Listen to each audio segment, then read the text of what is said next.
नमस्ते दोस्तों, अब चलिए शुरू करते हैं एक कहानी। माया जाल में फंसे नारद। एक बार नारद जी को यह अभिमान हो गया कि उसने बढ़कर इस पृथ्वी पर कोई दूसरा भगवान विष्णु का भक्त नहीं है। उनका व्यवहार भी इस भावना से प्रेरित होकर कुछ बदलने लगा। वे भगवान के गुणों का गान करने के साथ साथ अपने सेवा कार्यों का भी वर्णन करने लगे। भगवान से कोई बात छुपी थोड़ी ही रहती है। उन्हें तुरंत इस बात का पता चल गया। वे अपने भक्त का पतन भला कैसे देख सकते थे। इसीलिए उन्होंने नारद को इस दुर्बुद्धि से बचाने का निर्णय किया। एक दिन नारद जी और भगवान विष्णु साथ साथ वन में जा रहे थे। अचानक विष्णु जी एक वृक्ष के नीचे थक कर बैठ गए और बोले, भाई नारद जी, हम तो थक गए हैं, प्यास भी लगी है, कहीं से पानी मिल जाए तो लाओ। हमसे तो प्यास के मारे चला नहीं जा रहा है। यहाँ से आप खरीदे सकते, इन्हें उचित मूल्य में हमारा गला सूख रहा है। यह सुनकर नारद जी तुरंत सावधान हो गए। उनके होते हुए भगवान भला प्यासे रहे।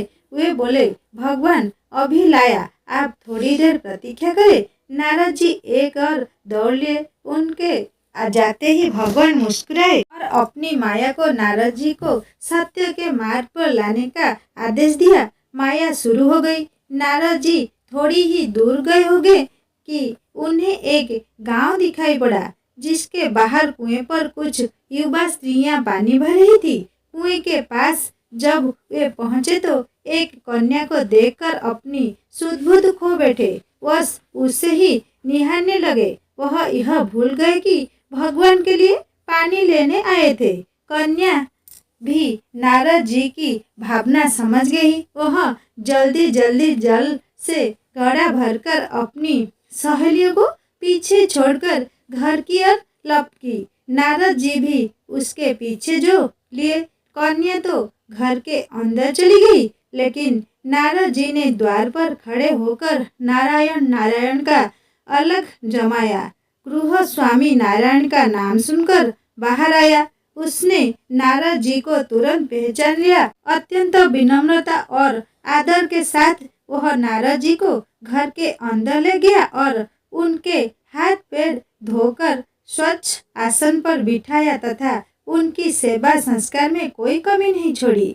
उनके आगमन से अपने को धन्य बताए हुए गृह स्वामी ने अपने स्वर्ग सेवा के लिए आग्रह किया।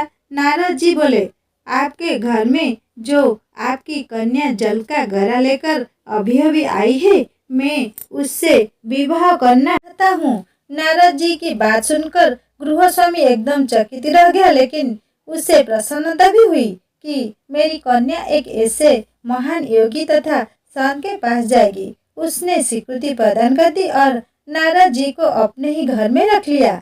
2-4 दिन पश्चात शुभ मुहूर्त में उसने अपनी कन्या का विवाह नारद जी के साथ कर दिया तथा उन्हें गांव में ही उतनी धरती का टुकड़ा दे दिया। खेती करके वे आराम से अपना और अपने परिवार का पेट भर सके।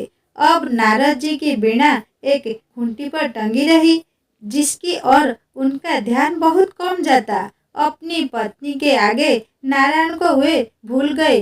दिन भर खेती में लगे रहते, कभी हल चलाते, कभी पानी देते, कभी बीज बोनते तो कभी निराई गुड़ाई करते। जैसे जैसे पौधे बढ़ते, उनके प्रसन्नता का पारावार न रहता। फसलें हर वर्ष पंक्ति करती, अनाज से उतने कठार भर जाते। नारद जी गांव के एक संपन्न किसान माने जाने लगे। वर्ष 10 वर्ष बीतने चले गए और नारद जी की गृहस्थी भी बढ़ती चली गई। 3-4 लड़के लड़कियां भी हो गए। अब नारद जी को एक क्षण की भी फुर्सत नहीं मिलती थी। वे हर समय बच्चों के पालन पोषण तथा पढ़ाई लिखाई में लगे रहते अथवा खेत में काम करते रहते थे। अचानक एक बार बारिश हुई, जिसने कि कितने दिनों तक बंद होने का नाम ही नहीं लिया। बादलों की गरज और बिजली की कड़क ने सबके हृदय में भय उत्पन्न कर दिया। मूसलधारा वर्षा ने गांव के पास बहने वाली नदी में बाढ़ की स्थिति पैदा कर दी। चारों ओर पानी ही पानी फैला गया। कच्चे पक्के सभी मकान ढहने लगे, घर का सामान बह गया, पशु भी डूब गए, उनके व्यक्ति मर गए, गांव में त्राही त्राही मच गई। नारद अब क्या करे? उन्होंने भी घर में जो थोड़ा कीमती सामान बचा था उसकी गंठरी बांधी और अपनी पत्नी तथा बच्चों को लेकर जान बचाने के लिए पानी में से होते हुए बाहर निकलने लगे। नारद जी बगल में गंठरी थामे, एक हाथ से एक बच्चे को पकड़े और दूसरे हाथ से अपनी पत्नी को संभाले हुए थे। पत्नी भी एक बच्चे को गाड़ में और एक का हाथ पकड़े धीरे धीरे आगे बढ़ने लगी। पानी का बहार अत्यंत तेज था तथा यह भी पता नहीं चलता था कि कहाँ गड्ढा है और कहाँ टीला। अचानक नारद जी ने ठोकर खाई और गंठरी बगल में निकलकर गिर गया। नारद जी गंठरी कैसे पकड़ते? दोनों हाथ तो धीरे थे। मन समझकर सोचा कि कमा लेंगे। कुछ दूर जाने पर पत्नी एक गड्ढे में गिर पड़ी और गोद का बच्चा घूमकर बह गया। पत्नी बहुत रोई, लेकिन क्या होता था?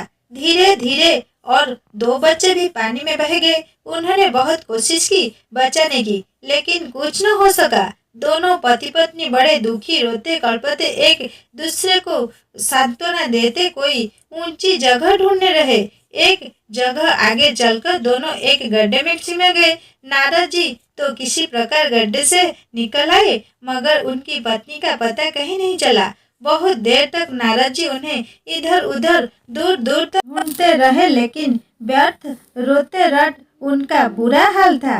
हृदय पत्नी और बच्चों को याद करके फटा जा रहा था। उनकी तो सारी गृहस्थी उजड़ गई थी। बेचारे क्या करे?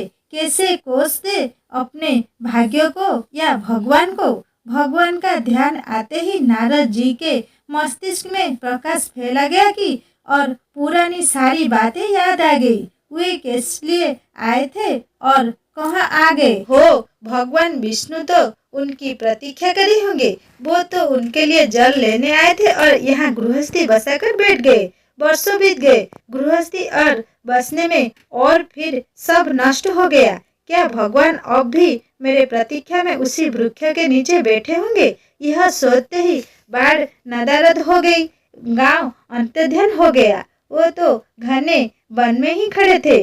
नारद जी पछताते और शर्माते हुए दौड़े। देखा कुछ ही दूर पर उसी वृक्ष के नीचे भगवान लेटे हैं। नारद जी को देखते ही उठ बैठे भगवान और बोले, अरे भाई नारद, कहाँ चले गए थे? बड़ी देर लगा दी, पानी लाए या नहीं? नारद जी भगवान के चरण पकड़कर बैठ गए और लगे अश्रु बहाने। उनके मुंह से एक बोल भी नहीं फूटा।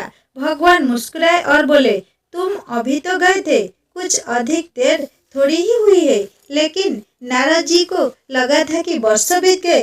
अब उनकी समझ में आया यह सब भगवान की माया थी, जो उनके अभिमान को चूर चूर करने के लिए पैदा हुई थी। वे सोचने लगे, उन्हें बड़ा घमंड था कि उनसे बढ़कर त्रिलोक में दूसरा कोई भक्त नहीं है।